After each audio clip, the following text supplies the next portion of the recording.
was far greater than any he'd known in Istanbul. He was a poet, and, as he himself had written, in an early poem still largely unknown to Turkish readers, "It snows only once in our dreams."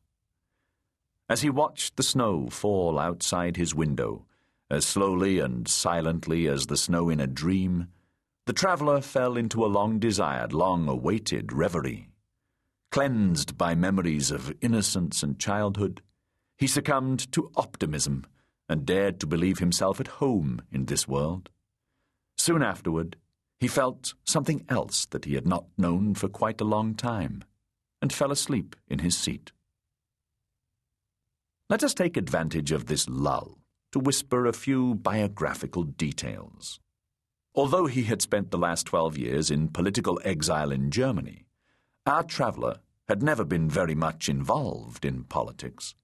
His real passion, his only thought, was for poetry. He was 42 years old and single, never married. Although it might be hard to tell as he curled up in his seat, he was tall for a Turk, with brown hair and a pale complexion that had become even paler during this journey. He was shy and enjoyed being alone.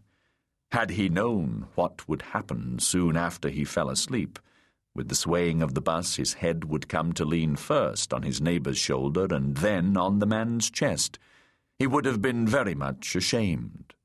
For the traveller we see leaning on his neighbour is an honest and well-meaning man and full of melancholy, like those Chekhov characters, so laden with virtues that they never know success in life. We'll have a lot to say about melancholy later on, but as he is not likely to remain asleep for very long in that awkward position, suffice it for now to say that the traveller's name is Kerim Alakusholu, that he doesn't like this name, but prefers to be called Ka from his initials, and that I'll be doing the same in this book. Even as a schoolboy, our hero stubbornly insisted on writing Ka on his homework and exam papers. He signed Ka on university registration forms, and he took every opportunity to defend his right to continue to do so, even if it meant conflict with teachers and government officials. His mother, his family, and his friends all called him Ka, and having also published some poetry collections under this name, he enjoyed a small enigmatic fame as Ka, both in Turkey and in Turkish circles in Germany. That's all we have time for at present. As the bus driver wished his passengers a safe journey as we departed Erzurum station, let me just add these words. May your road be open, dear Ka. But I don't wish to deceive you. I'm an old friend of Ka's, and I begin this story knowing everything that will happen to him during his time in Kars.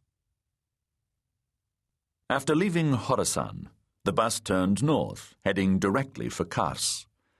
As it climbed the winding road, the driver had to slam on the brakes to avoid a horse and carriage that had sprung up out of nowhere on one of the hairpin bends, and Ka woke up. Fear had already fostered a strong fellow feeling among the passengers. Before long, Ka, too, felt at one with them. Even though he was sitting just behind the bus driver, Ka was soon behaving like the passengers behind him.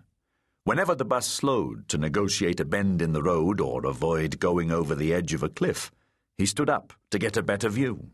When the zealous passenger who'd committed himself to helping the driver by wiping the condensation from the windshield missed a corner, Ka would point it out with his forefinger, which contribution went unnoticed.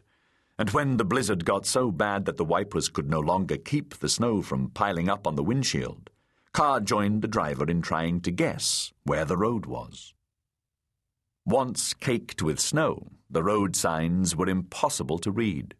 When the snowstorm began to rage in earnest, the driver turned off his brights and dimmed the lights inside the bus, hoping to conjure up the road out of the semi-darkness. The passengers fell into a fearful silence with their eyes on the scene outside.